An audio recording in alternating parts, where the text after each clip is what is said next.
we are here with our DreamHack predictions, guys. This is the layout of DreamHack for the tournament this year for the spring split. We can see that everybody's already into the quarterfinals except for the very last placement round, which will be the first game played at DreamHack, which is Brazil versus Latin America, I believe. I'm going to go ahead and assume that Chaos Latin Gamers is the Latin American team and that Red Candid is the Brazilian team. So that's my assumption here. I'm pretty sure that's right. I guess that could be flopped, but that would be really confusing. As far as that game goes, it's not very important. Realistically, whoever wins that set is going to lose to enemy. But it should give us a good indication of kind of how Brazil and Latin America are doing. That should be a decent indication. So under the assumption that that is a correct statement, under the assumption, I'm going to go ahead and give this to Red Candids in the best out of 3. I'm going to go ahead and bam, boom. Give that to the Red Candids. Historically, Brazil has done better than Latin America, just in the history that we've had of Smite so far, of the teams that we've played down there personally. And so I'm going to give it to Red Candids, and we're going to have them going on to the next stage. So what is there? They are the red. They're red. Rats. There's got to be a way to do that easier. Can I make this a tinier brush? Oh, there's so many options, but no, I can't make it a tinier brush, it seems. But that's okay. Undo. Undo. You guys made it. Grats. You guys are R. C. Look at that. Look how pretty that is. Look how beautiful that is. RC, making it to the next stage. So, grats. Okay. So now into some of the rounds that definitely matter a bit more, right? Into our quarterfinals, this is where we're going to see our first sets that are going to have a huge impact. This is a single elimination tourney, so if you lose in the quarterfinals here, you are out for the entirety of the tournament. There is no coming back. You either win or you sit down, basically. But they're already sitting down because they're playing video games. It's not the point. So, let's go ahead and do the easiest one to start with. Panthera versus OMG. OMG, the only Chinese team that is coming here. Still the #1 team out of China. I think OMG has been the #1 team for forever. Their name should be familiar. They've been at Worlds multiple times now. But they are against Panthera, who, let's be honest, Panthera. I don't want to spend too much time on this because I think the other game is going to be more interesting. This is going to be Panthera, no problemo. This is a 2 out of 3. They're going to win this 2-0. 2-0. Ooh, over here. How are they going to? They're going to win 2-1. Boom! Look at this. Look how fancy we're getting. I feel like one of the ESPN guys. And over here, you can see the pass run from this way, and there's my arrow, blah, blah, blah. Anyway, continue. Continuing on. Eager versus Hungry for More should be an awesome set. So, Eager getting second place in North America due to how well they played in Week 10. Hungry for More, the third place out of Europe. Hungry for More had a really bad start to their split. When this season started, they had a really rough time. Loot dropping, gosh, something like 7 games in a row or something nuts. And then they went on even crazier, like a 14-game win streak. Like I'm trying not to exaggerate here, but crazy loss streak to a crazy win streak for Hungry for More. Really showing in the last couple of weeks how strong of a team they are. Really sticking to their standard picks. They're loving like this nemesis pick, and they're really sticking towards what they feel comfortable with as a team, which is making them play very strong. I would put a lot of pressure onto the back of the jungle. When Captain Twig shows up, great things happen. When he doesn't, they don't do quite as hot. But overall, strong team. But they're going against Eager, of course, who is on fire lately. And if any team relies on their jungler to win, it's going to be Eager. And it's not even so much that they rely on DJ to win, I would say. They have so much carry with Zapman in the ADC role. Divi usually does great in the solo lane. Aurora, of course, plays an aggressive support, does support things. Best has really, really carried some games. It's more of like, does DJ show up? He tends to sometimes do this weird thing where he'll have like, he's not a very like middle player. He like plays really well or like not well. He's been playing more consistently towards the better side lately. At the start of the split, I think we saw more towards the lower end. But if DJ shows up and does his crazy DJ stuff, then they're going to be really fine. If DJ does not play very well, which has happened during the set, they could be in trouble. They've lost quite a few games because DJ didn't play very well. The rest of the team, very, very consistent. Wouldn't expect anything less from them. I'm trying to think. Everybody's got land experience there. No land jitters, no nothing. In fact, pretty much all these teams all got their experience down. Enemy, a lot of new guys actually, but pretty much every other team. But this will be a best of 3. Best of 5s are not until the semifinals, so we don't have to worry about that. But I'm going to give this one 2-1 the way of Eager. I see Eager going through from this round. But I think that should be a really strong set, though. Neither of those teams, I think, going to underestimate each other because they are both very strong teams within their regions. So we have Panthera, Gratz, you're a P. That kind of looks like a P. And then we have Eager.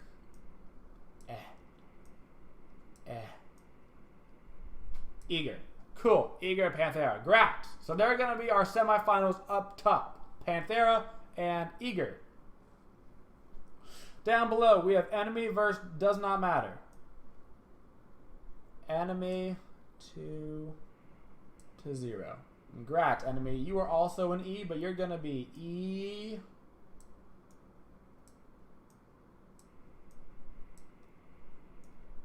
Y. Hey! That's what they're going to be because E and then the thing ends with a Y. Gratz. Congratulations. Okay. So, enemy moves on because they play either Red Canids, or Chaos Latin Gamers. Either way, doesn't matter. It's basically the equivalent of Panthera versus OMG. Does it really matter? No, it doesn't because they're going through, right? So, Gratz, you're going through, enemy. Woo! Woo! Okay. Down to our final set on the quarterfinals. Paradigm versus Soar. So, Soar, of course, third place here in North America. A lot of good players. Some players that I'm not 100% sure have ever played at a LAN before. I don't think Met Yankee has played at a LAN. I'm not sure when the last time Herwin played at a LAN was. I'm not even sure when the last time Jigs did, because Jig was the coach at TSM at one point. So if he has, it's been a long time for him. A lot of people that perhaps don't have LAN experience, or at least certainly do not have a lot of LAN experience on the side of Soar. But Trix Tank is getting subbed out for Paradigm. He is in his last semester of school, and he has exams on the days of DreamHack. So he will not be at the event. So they are substituting in somebody whose name I cannot recall. Doesn't matter. It's not Trix. That's all that matters. Can't use anybody from any of the other teams, North America or Europe. So it's somebody that hadn't played in the Pro League. So they have to replace Trix. That's going to hurt them. I don't obviously know their dynamic of how much Trix shot calls comparatively to other people. I'd imagine it's a lot. He's a support. Supports and junglers basically do all the shot callings from all the major teams for the most part. So I'm going to go ahead and say this is leaning towards the way of Soar because Trixank isn't there. But Soar could definitely have the land jitters over Paradigm. Paradigm, all of them have played in a bajillion lands, even together. So they're not going to have any land jitters. So we could see some of the jitters come out from Soar. Although it is important just for Soar just to play these games going into the fall split to get those jitters out of the way if they're there. I'm going to give this 2-1, though, the way of Soar. Oopsie daisy. Oh, no, I can't draw down there. Why? Why? Stay. It's okay. I can't draw down there. So we're going to... How far can I draw?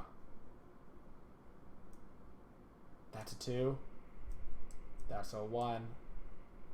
I can't actually highlight them, but grabs. You won. Woo! Go Soar! So Soar is going to go through. So we got a big ol' S. S for Soar. So in the top, we've got Panthera versus Eager in the semifinals. In the bottom, we have Enemy versus Soar. Let's go with Enemy versus Soar first. So Enemy versus Soar, both these teams North American. Both of them have been pretty close in the past. Both of these teams have quite a few members fresh to land, right? So we've got some newbies for land experience here. They've played each other all year, pretty much here in the North American scene, so they know each other. At this point, Enemy being first seeded, Soar being third seeded, you can factor that in.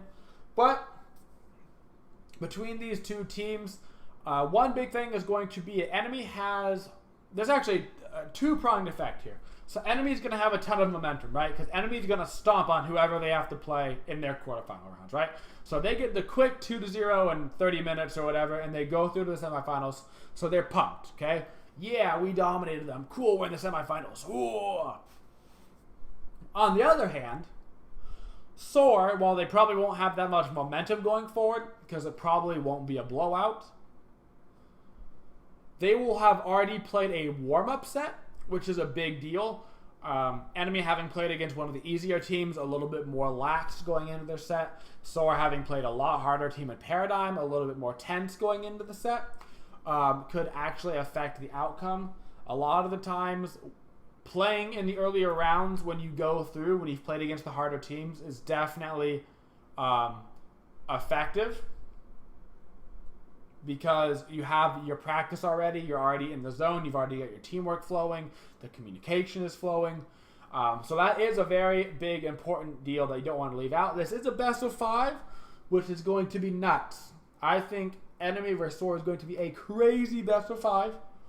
But as far as that goes, oh man, that's going to be crazy, man. It's going to be crazy. If you're doing some sort of who's going to win the entire thing bracket here, the safe bet is to go Enemy, because Enemy is 100% going to make it to the semifinals, and Paradigm and Soar technically could flop a lot closer than Enemy is going to flop with whoever they're playing against. So they're definitely the safer bet going through to the finals. And I'm going to be taking them as well myself. I have underestimated Enemy for the last time. For the rest of forever, apparently. Apparently, if you under the brand of Enemy, you just are a damn good player, because they have been just on point ever since the start of their Worlds 1 run last year. But I don't think it's going to be an easy path to them. But I will give this 3 Areno to 1 Areno. That should be a great set, though. That should be a great set. And we have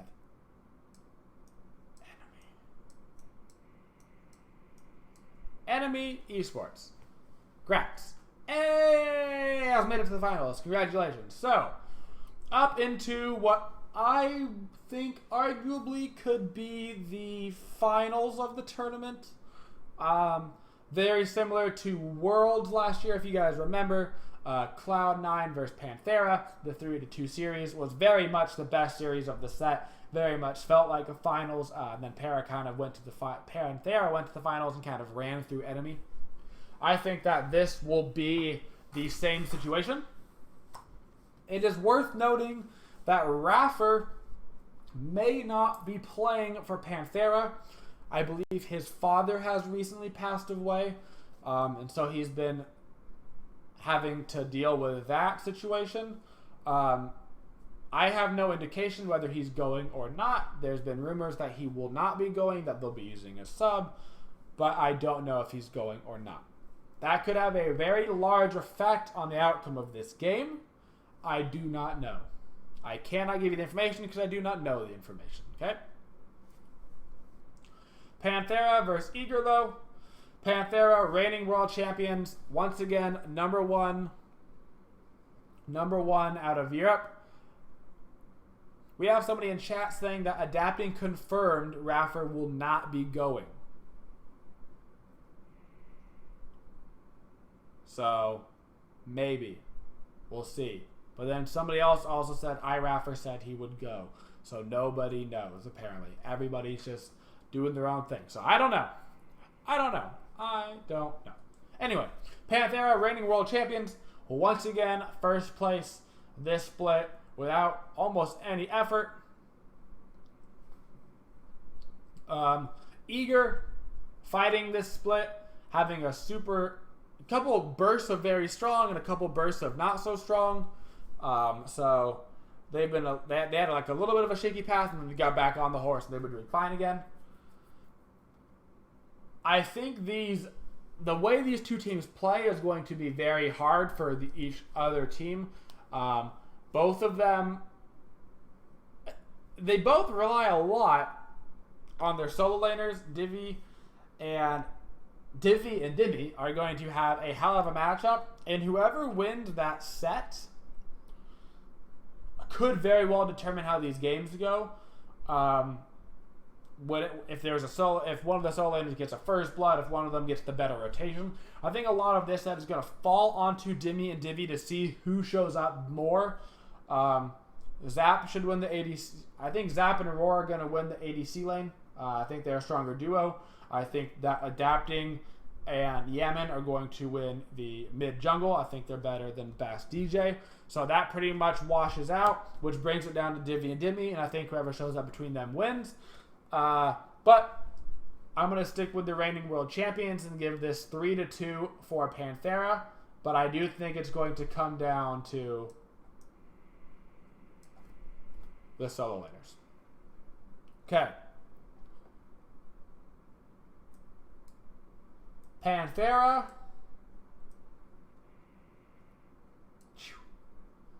An enemy. Correct. You have made it all the way to the finals once again. I think this could very well be a repeat, very easily be a repeat performance of World. If the bracket does end up going like this, I think that the finals are not going to be that close, honestly. If Soar makes it to the finals, which they very well could, I think that the last set will be closer. But I think that if this does happen, we will see a very similar situation in our matches, and I would give it 3-0 the way of Panthera. I don't think that Enemy has a good matchup against Panthera. I know they want to win really bad. I know Pain would have lots of plans ready, but I think that definitely Panthera has the harder set against Eager, and that they'll have a lot more momentum going forward. But I do think that Enemy has a very hard time against Panthera. Enemy loves to make it towards that mid game and really look for those strong team fights is where they're really good. They're really good at doing early objectives, like taking early objectives out of nowhere and then looking for the team fights. But Panthera never lets you get away with anything early, right? They're always on point early. And so by the time you transition to the mid-game team fight, you're usually a little bit behind, whether you're behind an active, you're behind an item, you're behind whatever, you're behind an act. You don't have an active up because they're burning in whatever. They're very good at making sure that doesn't happen. I've got Panthera taking this, though, 3-0 over Enemy in the finals. So to wrap this up, Panthera over OMG, Eager over Hungry for More, Enemy over Doesn't Matter, Soar over Paradigm for the quarterfinals rounds. Semifinals, we got Panthera versus Eager as our match of the tournament. If you only can watch one match, that's the set I would not miss. I would watch Panthera versus Eager. On the bottom side, Enemy versus Soar. Enemy takes that over Soar. And finally, Panthera over Enemy 3-0. Much to the dismay of Enemy, but are you really going to be that mad with second place? Probably not, man. Probably not. But that's how I see this going, guys. There you go.